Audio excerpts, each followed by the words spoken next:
event that every high school girl looks forward to. It's one of those events in your life where you will lay in bed awake at night for weeks beforehand, imagining in vivid detail exactly how you want it to go. There's so much time, money, and energy spent on it, you think to yourself, this has got to be perfect. Now imagine that 2 nights before your prom, something happens that could prevent you from going. Something like a severely sprained foot. It was 9 o'clock on a Thursday evening. I was at my then boyfriend, Patrick Pikett's house, getting ready to leave since it was almost my curfew. It had been raining that night, just enough, but it was expected because it was mid-April. Patrick had one step leading from his back door onto his patio, and this step had been known to get very slippery when wet.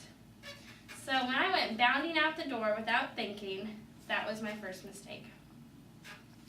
As soon as my foot touched the step, it went flying out in front of me, while the other one folded underneath me, landing on the very edge of the step, and was then promptly crushed underneath the weight of my falling body.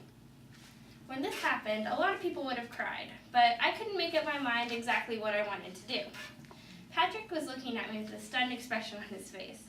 Now, on one hand, I wanted to cry, because the pain was unbearable, but on the other hand, I didn't want to make Patrick feel uncomfortable. So, never one to make a fuss, I went to laugh it off and make light of the situation, but instead, what came out of my mouth was a strangled, anguished cry. Patrick immediately helped me up and tried to get me in the house, which was quite the feat considering that the entire time I was crying hysterically while saying, "I'm not going to get to go to prom! Patrick, we won't get to go to prom!" But he managed to do it. By the time he got me in the house and sat me down, I was still crying, and he went to get me a wet washcloth to wipe myself off with because I was covered from head to toe in mud.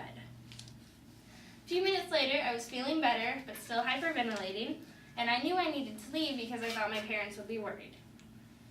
So Patrick helped me up, and he walked me to the doorway between the kitchen and the living room, which is where he left me because I agitatedly batted him away, saying that I didn't need help walking, I could walk by myself, I was fine. That was my second mistake. As soon as he left my side, it felt like all the blood in my body rushed to my head, and the next thing I knew, I was laying on the living room floor with items thrown around me, and Patrick and his dad, Jeff, standing over me, asking if I was all right. It seemed that what had happened was when Patrick left my side, I had blacked out, and in doing so, I had drug an entire shelf off the wall. If I hadn't been embarrassed before, I was now.